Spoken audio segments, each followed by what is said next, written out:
Bonjour à tous. En ce jour du 18 octobre, explorons un événement de la sombre histoire du protestantisme en France. Malgré une existence légale depuis l'édit de Nantes en 1598, les protestants connus sous le nom de huguenots étaient perçus comme un défi à l'autorité du roi de France, considérés comme le lieutenant de Dieu sur terre, jouissant d'un pouvoir absolu. Tous, sauf les huguenots, semblaient accepter ce pouvoir royal incontesté.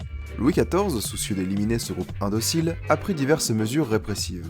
Il a ordonné la fermeture des temples protestants et leur a interdit l'exercice de nombreuses professions. Tentant d'utiliser l'argent pour les convertir, le roi a offert une prime de 5 ou 6 livres à chaque huguenot qui se convertirait. Cependant, la corruption des âmes a échoué, car certains ont juré leur conversion plusieurs fois, afin d'empocher plusieurs fois la prime. À court d'options, le ministre de la guerre Louvois eut une idée sinistre. À l'époque, les soldats que l'on appelait dragons n'avaient pas de caserne et dormaient chez les habitants. Il les envoya donc dans les régions protestantes, leur donnant carte blanche pour commettre des actes de violence.